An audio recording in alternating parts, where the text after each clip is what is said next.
It's the start of week 2. I spent all day subconsciously trying to figure out what in the world I was going to say to you.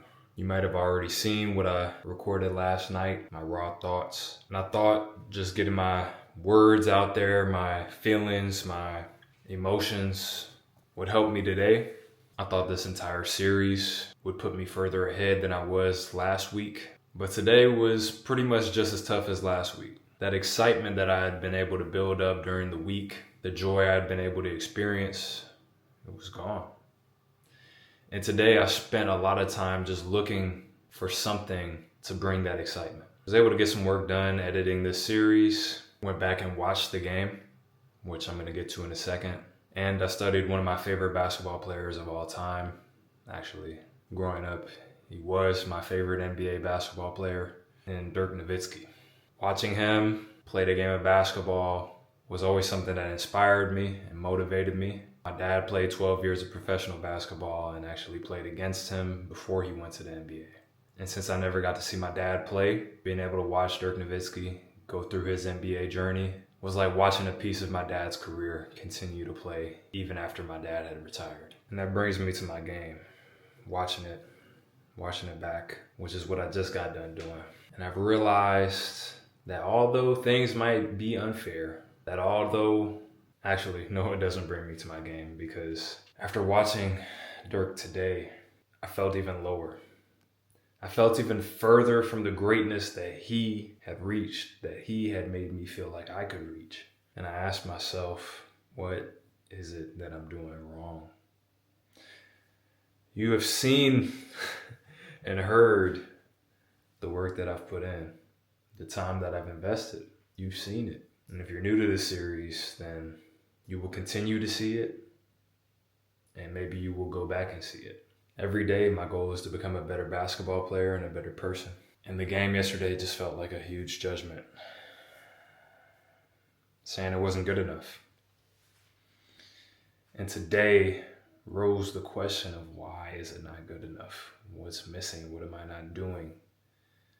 And what makes it even more, I'm not going to use the word frustrating, what hurt me even more was the fact that I felt like I had it figured out. This career has been full of ups and downs, and I'll get into that in a separate video away from the series. But here I felt like I had it figured out. And yesterday made it feel like I didn't have the answers anymore. And that was tough. And today made me question why. Why is it not enough? And now that brings me back to the game and watching it back. As painful as it is most of the time to watch games that didn't go in your favor, this one was incredibly necessary to see, because I feel like I did everything I could do. And in some ways I did, but I went away from one key thing that was the catalyst for my success this year. In the back of my mind, at some point, I expected it to just come to me. I thought what I had done and what I've done up until this point was enough. But every day is a new game, and the score starts 0-0. Nobody cares about what you did yesterday. It's only about what you do today. What are you doing for me today? And you can call that unfair. You can call that whatever you want to call it. I call it the truth. And I'm not going to judge anybody for it.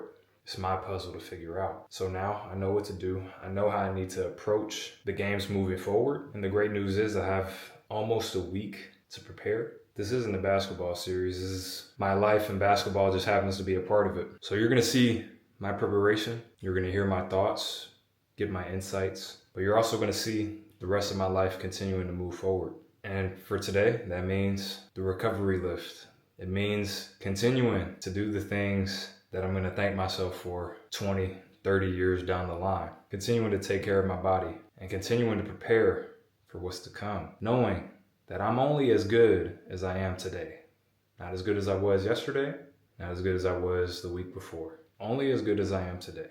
And once you start to see that as a blessing instead of a curse or as unfair, life starts to unfold for you. So I know that was long-winded, but I'm glad I got it off my chest. I'm glad you're here to experience everything with me. So let's get to this lift. One more thing, because I don't know if I made it clear, and I definitely want to make sure I give you this nugget and this message. When you find something that works, Stick to it relentlessly. Don't expect success to just run after you because you did something and it worked once. No, double down. Do it again. Do it again. Do it again. Do it again until it doesn't work. Don't just think, oh, okay, I succeeded now. I did what I set out to do. Now success is just who I am. No, keep doing it. When you find something that works, stick to it. Keep doing it. I can't stress that enough.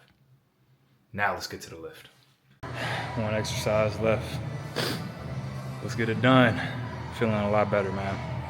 Glad I did this. Always am. It's just something to get a sweat in, get the blood flowing, get some endorphins going, and end the off day feeling productive. Not just mentally, but also physically. This is an update on test subject 0. If you haven't seen the other videos, we put Matea through a few different athletic tests to see if her training is paying off mentally, physically, and this is another test, so let's see how she does.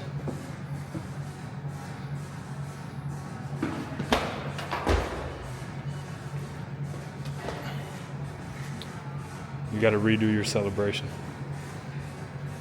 Can you make it scream? Okay, 3, 2, 1. Yeah, we've even gotten her voice to get deeper in the process. I don't know if that's a good thing or a bad thing. I'll keep you updated. Might be a side effect, but test subject 0 is looking pretty good. Yeah, today was a major bounce back day. Bounce back day. Major bounce back day. And something that just makes the process beautiful. Makes life beautiful. Makes it all exciting and worth living. Because bouncing back, it feels so good. And, you know, watching Dirk Nowitzki and seeing his struggles and his successes, it puts stuff into perspective for me. Probably aren't a basketball fan watching this. Maybe you are. I don't know how familiar you are with it, but it doesn't matter, you know. The happy moments, you cry because you're reminded of all the moments you thought it wouldn't happen. You're reminded of all of the difficult times you had to go through. That's what makes that moment just so indescribably good. And those are the moments that I want to experience in my life. The moments where I just can't help but have tears come to my eyes. I've had those moments watching movies, documentaries, you know, like today, but none for myself. I've gotten close. I've had really, really good days, really, really good moments, but moments where everything gets put into perspective, not yet. But good news is, when I do have a moment like that, you'll be along for the ride, and I'll have it documented. So I'm excited about that. But now it's time to close the chapter of week 2, day 1, and get on to the next one. You thought I was going to forget, didn't you? Well, what you need to remember is the best is yet to come.